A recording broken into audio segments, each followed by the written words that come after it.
There was a thud as a book tumbled off the bed and landed on the floor. Aria woke up with a jump. Flip and Flop meowed and stretched out their paws. Aria had fallen asleep reading her favourite book about trees. Her books often ended up on the floor eventually.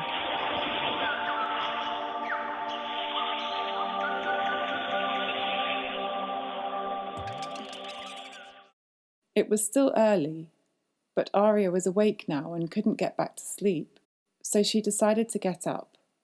She put on her dressing gown and wandered into her spiky tree garden. There was a freshness in the morning air that brought a feeling of vitality in its wild embrace. Aria looked out upon some wonderfully fluffy grey clouds in the sky, but the horizon was clear and glowing red and gold. Dawn was just breaking through the dark of night. One of the things that Aria loved the most was watching the sunrise over the sea at this time of the year. At the far end of the spiky tree garden there was a large old oak. Its leaves were changing as the longer days had now passed. It had been a warm and sunshine-filled summer at the beach house. Aria loved the transformation of nature through the seasons. They brought inspiration and wisdom. She never tired of this. After all, we grow the most in life in times of change. Aria was aware of something to her side. She looked and saw a great big leaf had fallen from the tree.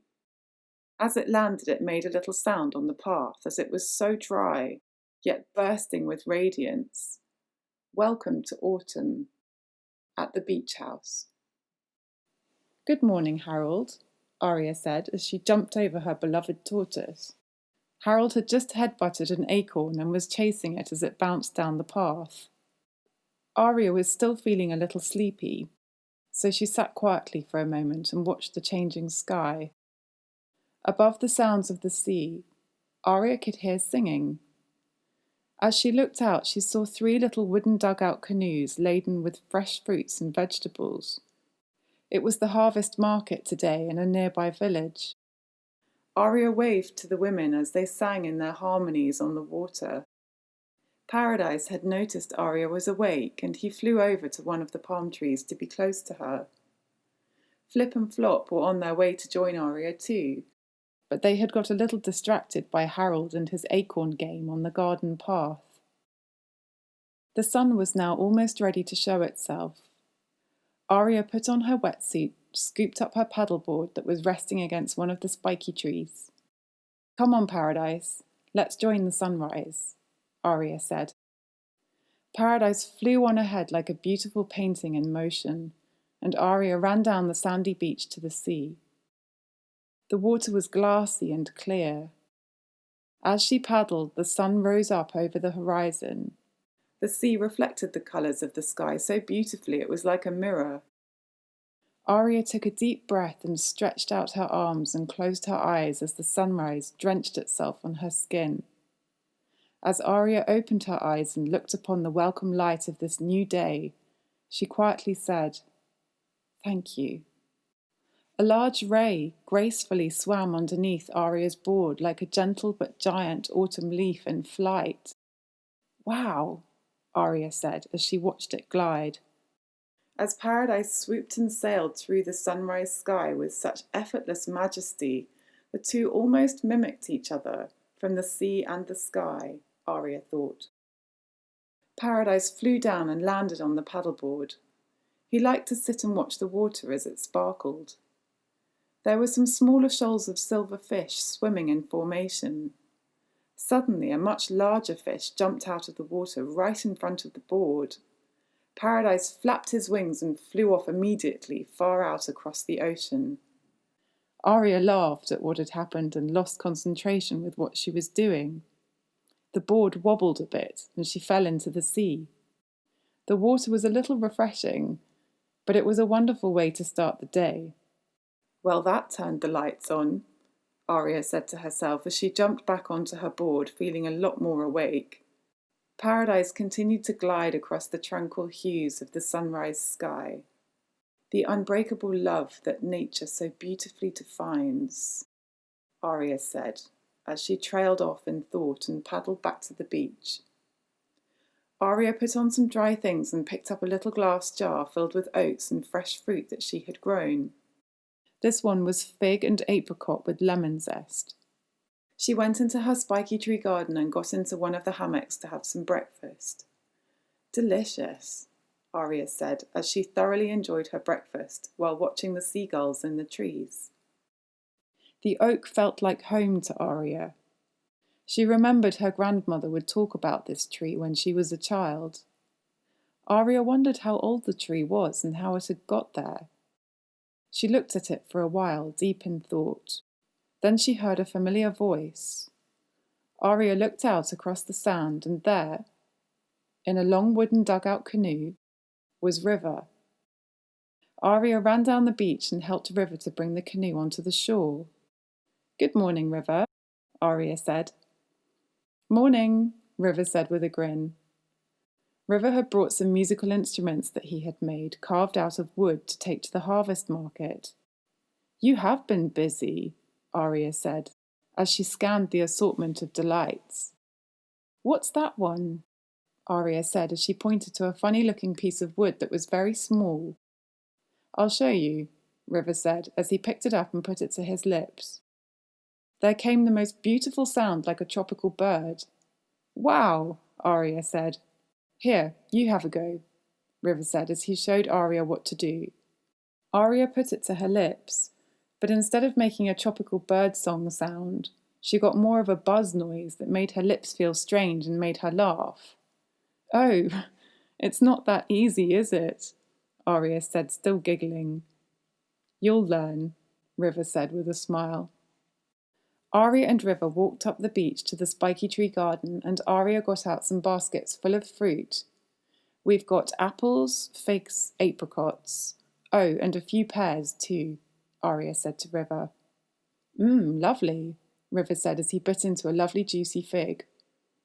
Aria and River carried the baskets to River's wooden canoe.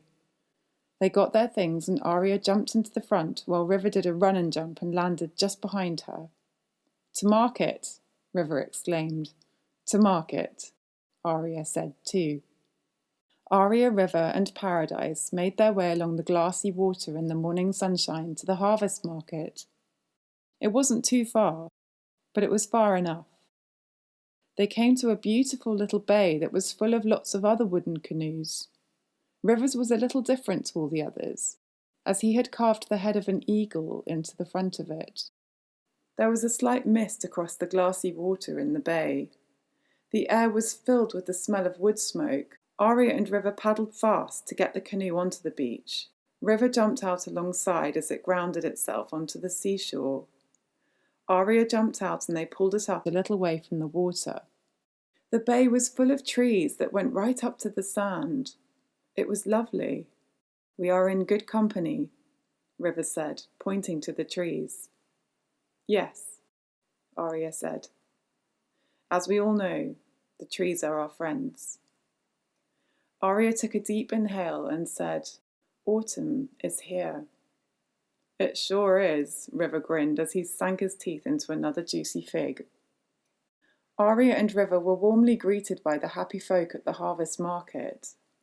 The women who Aria had seen at dawn were all set up with their fruit and vegetables. They were sitting on the beach making handbags and fans out of flax.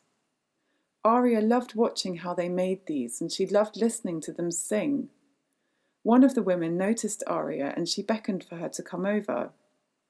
Aria went a little closer and she looked at the woman's eyes. They sparkled like a night sky. "You are Aria, aren't you?" the woman said in a voice that captivated Aria immediately. "Yes, I am," Aria said.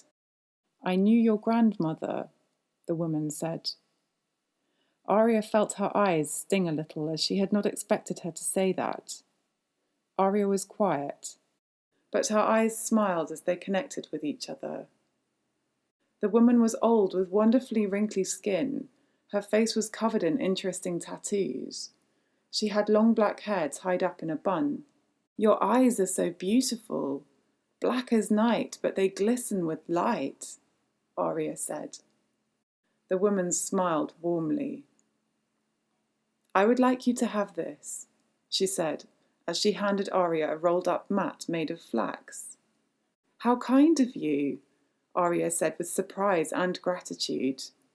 Did you make this? Aria asked. We made it together, the woman replied. Aria assumed she was referring to the two other women who were sitting with her. It's beautiful. I love it, Aria said as she held it tightly. What is your name? Aria asked. My name is Florence, but people call me Florrie, she said. Thank you, Florrie, Aria said, feeling a little overwhelmed. I brought some fruit. Please have some, Aria said to Florrie. Just as you like, Florrie said with a smile. Aria went to the canoe and filled one of the empty baskets with as many apples, figs, apricots and pears as she could fit in. She put the mat safely into the canoe. River, who was busy chatting to some travellers and showing them the instruments he had made, noticed the mat. That's beautiful, Aria. Where did you get that? River asked. It was a gift, handmade by those women over there, Aria said, pointing to Florrie and her friends who had continued to sing their tribal harmonies. Then they must have this too, River said as he picked out a little djembe he had made and gave it to Aria. That's your favourite, River, Aria said. It was hand-painted with lots of suns, moons and stars. It was beautiful. This is a work of art, River. They will love it, Aria said. River smiled and he turned back to the travellers who were making all sorts of funny sounds from the things that River had made. Aria carried the heavy basket laden with fruit and the djembe over to where Florrie was sitting. Please, this is for you. The fruits are from the beach house, and this was made by my friend River, who is just over there. He would like you to have it, Aria said.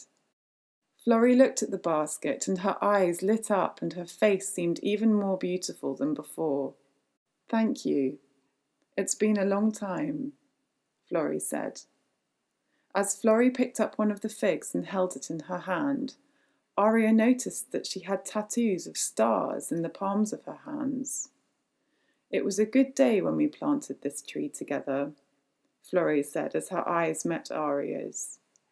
Aria said nothing, but just stared back at her. I see your grandmother in you, Florrie said, still looking at Aria. Florrie turned to look at where River was sitting on the side of the canoe. River felt her stare and looked over. Florrie put her hands together and made a gesture of gratitude to River. River smiled and put the funny birdsong piece to his mouth and made the most incredible sounds like the dawning of time as he gestured with his hands in gratitude to Florrie. Florrie laughed. Aria laughed too. Paradise had been watching all the goings-on from one of the trees hugging the bay, and he saw Aria with Florrie and swooped down by her side. Oh, this is Paradise, Aria said as she passed him a fig to eat too. Florrie greeted Paradise with a thoughtful smile.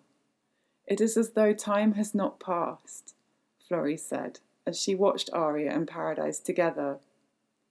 Aria wasn't quite sure what Florrie meant when she said that, so she just listened. It's lovely to have met you, Florrie.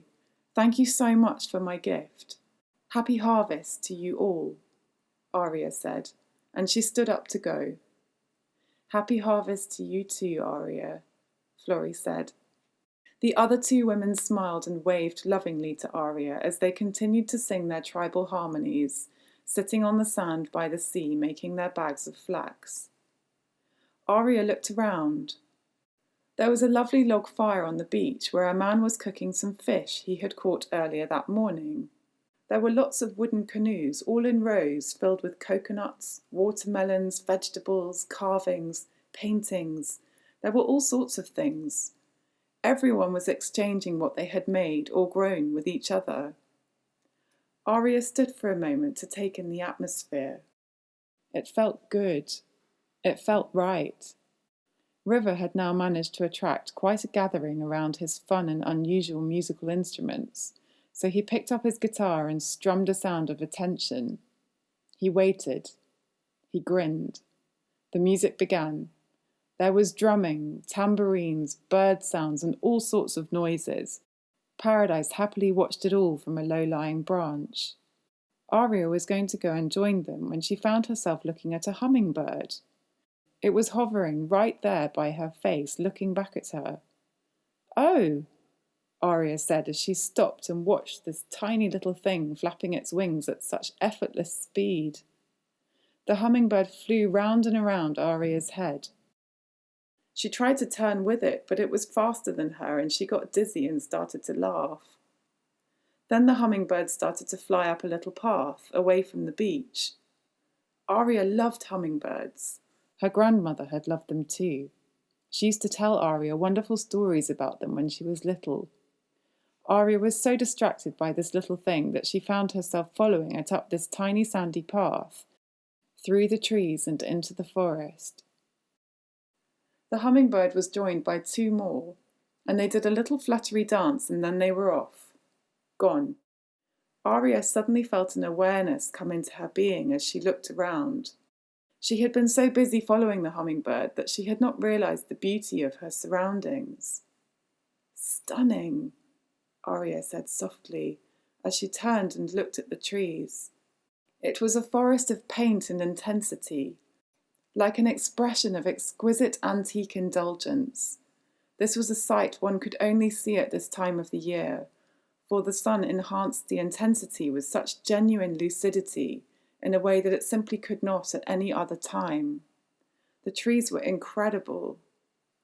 "The trees are my friends," Aria said, as she loved and respected the company she was with. This was a forest of autumn at its finest. As Aria walked, the leaves rustled beneath her feet. There were so many of them. There was a slight breeze which caused the branches to sway, and as they did, the leaves started to fall all around where Aria was standing. "Autumn's gifts," Aria said as she watched. The leaves landed on what was already a thick carpet, making little sounds as they came to rest on the forest floor. A tiny little yellow butterfly flew out and settled onto Aria's arm, just for a moment. Aria loved the forest so much she didn't feel ready to leave, so she walked a little further. She heard a crackling sound just up ahead. There was a fence, and there, in the middle, was a beautiful young stag. Its antlers were covered in what looked like soft velvet. Aria stood very still. The stag didn't move either. It stayed strong, watching Aria's every move. Its brown coat against the autumn leaves blended beautifully. There was an acceptance in the space between Aria and the stag. The leaves lightly fell all around them in the sunshine. The stag looked inquisitive, wise, but young. Aria had an apple in her pocket, and she slowly reached out her hand and held it there. The stag sniffed the air. Aria quietly put the apple on the ground and slowly walked backwards so there was some space between them. The stag was grateful for this, and with graceful elegance slowly walked forwards and started to eat the apple. Moments in nature where trust and love speak so much louder than words are so heartwarmingly special. There was a rustle in the trees above, and this frightened the stag, so it bolted immediately, far away deep into the golden forest. Aria looked up to see what it was. It was Paradise. Aria gazed lovingly at this magnificent creature. "I see you," Aria said. Paradise steadied himself on a branch and looked around at the falling leaves. The two of them stood quietly for a moment, just listening to the sounds and enjoying the dreamy presence of the present. Aria decided she should get back to River and the harvest market, as she wasn't sure how long she had been gone for. She took a deep breath, turned around, and made her way back the way she came. As Aria walked back onto the beach, it was as though she had never left. River was still playing his guitar with all the other musicians. The sound was building into a compelling and powerful vibration. Aria loved this. She found some sticks and jumped onto the canoe and started drumming a rhythm, joining the tribe. River noticed Aria's arrival and grinned. Aria, River, and this harvest gathering let the rhythm rise and rise until everyone in this little bay joined together with their sound. Florrie and her friends sang in their harmonies. People clapped, danced, chanted, and united in the energy of this clear autumn day. Paradise flew over next to Aria and did some sweet little side steps left and right as he bounced his head to the beat of the drumming, making his own little sounds too, of course. As they came to a grand finale, an elderly little man walked over to join everyone. He was holding a big bunch of wild flowers. When he smiled, he had very few teeth, but his smile was so contagious one could not help but smile back at his impressively aged face. He quietly walked around handing out all the flowers. When he got to Aria, he handed her a large white lily. "Thank you," Aria said as she breathed in the fresh fragrance. The little old man smiled even more as he danced onwards until everyone had a flower of their own. River was given one that he thought looked a bit like a bird, so he started moving it around as though it was one, making noises as he went. Aria laughed. Everybody laughed. River stood up on the canoe so everyone could see him, and in a loud and grateful voice he said, "Hold love in your heart. Let gratitude be your song. Let harmony be your mantra. Let music be your tribe. Harvest blessings one and all." As the words came out of his mouth, everyone cheered, chanted, and clapped with bird sounds and funny buzzing noises and all the notes in between. As everyone said their goodbyes, they exchanged gifts for gifts, so each person left with something new to take home with them. Aria and River pushed the canoe back into the water. Aria quickly climbed in first as before, and River did his run and jump. They were off. Aria and River paddled out into the glassy sea, and Paradise flew over and settled on the head of the eagle, enjoying the ride. The afternoon sun was now hot and warm as they arrived back at the beach house. "Look at all this wonderful food," Aria said to River. They had coconuts, bananas, freshly caught fish, herbs, chutneys, jams, flowers. Aria and River took the food and their gifts up into the beach house. Aria lit the fire pit in the spiky tree garden to heat up the stones. Aria and River spent the rest of the afternoon sitting in the golden autumn sunshine, wrapping little food parcels in banana leaves and resting them among the hot stones to cook. Aria made some coconut cream with banana and apricot puree to have for later. Flip and Flop spent the afternoon dozing in the sun at the beach house. There was a loud rustle, and Aria looked down to see what looked like a moving heap of leaves coming towards her. As she bent down to look a little closer, she moved a leaf or two, and Harold's little head peered up at her. Aria laughed. "Are you having a happy time under there?" Aria said, lovingly amused. Harold ducked his head back down into the bundle of leaves and continued on his noisy mission across the garden. The days were getting shorter now, and the sun was ready to set for the end to another wonderful day. Aria noticed the rolled-up mat that Florrie had given her was still in River's canoe. She walked down the beach to get it. Florrie had used different colours in the weave of the flax. Aria wanted to open it up properly to see what it looked like. As she undid the string, the mat rolled open across the sand. River had been working on a new carving while watching the sunset, and he came over to have a look too. "I love it," River said as he looked more closely. Aria was quiet, but taking it all in as she looked. The mat had a thin black circle in the middle of it. Inside the circle was a large hummingbird.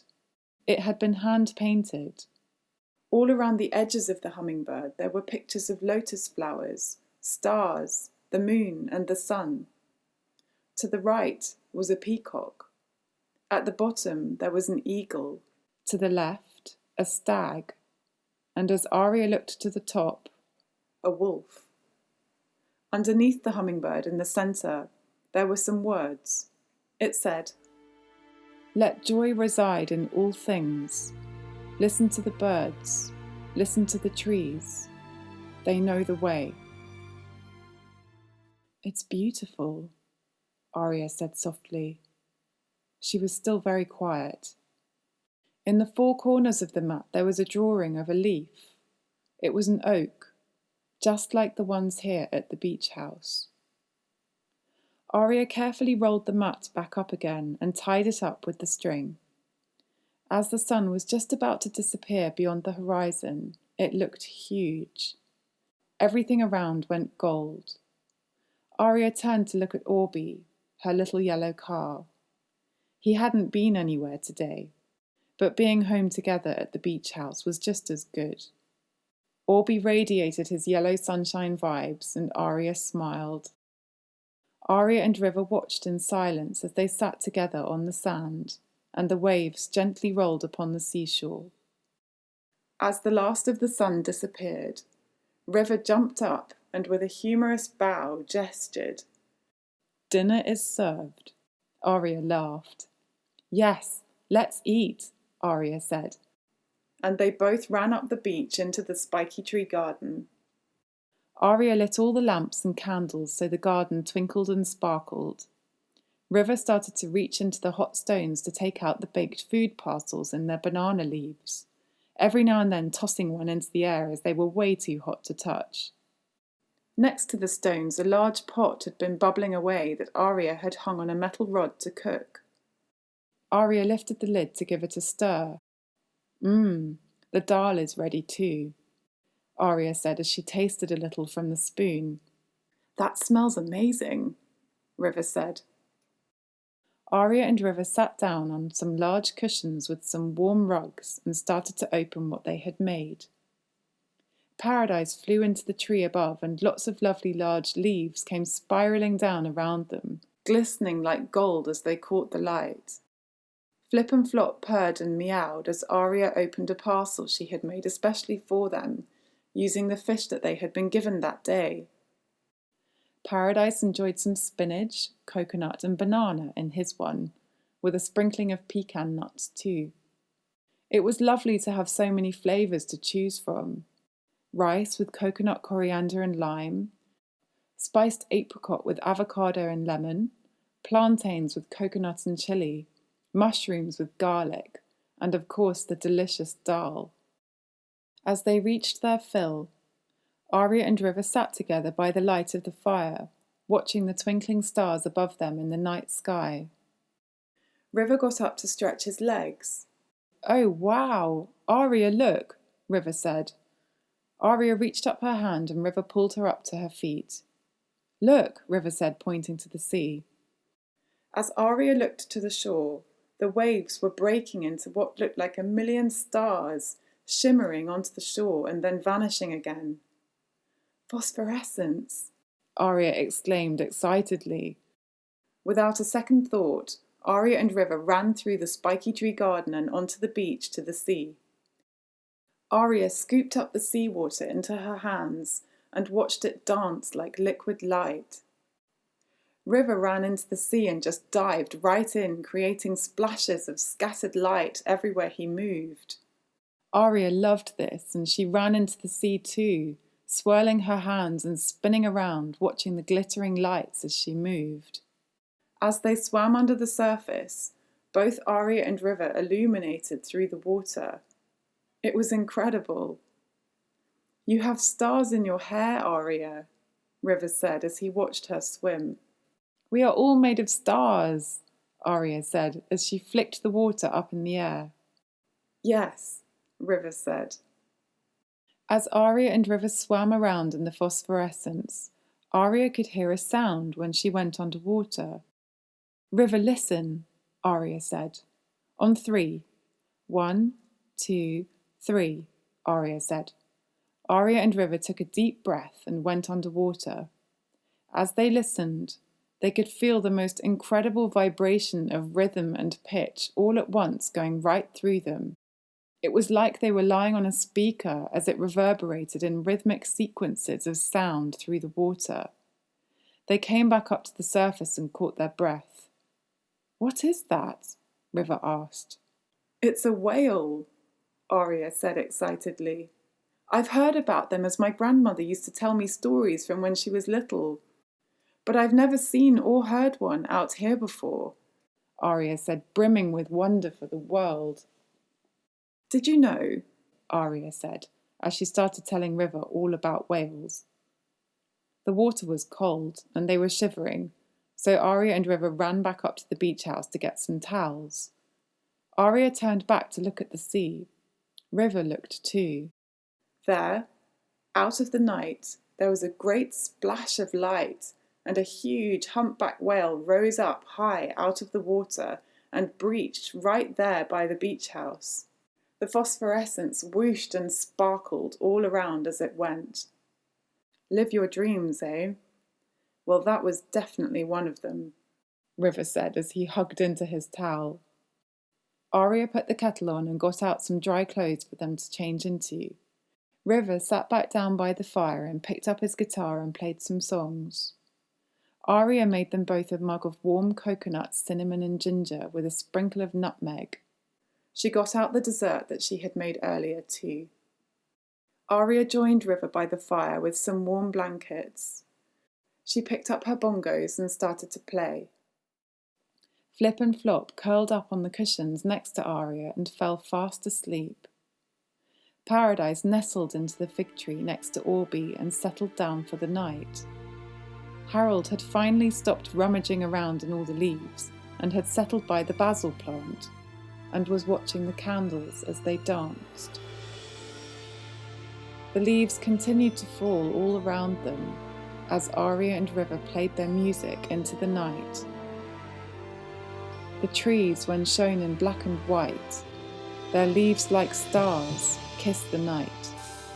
Home is in the colour of day and in the monochrome of night.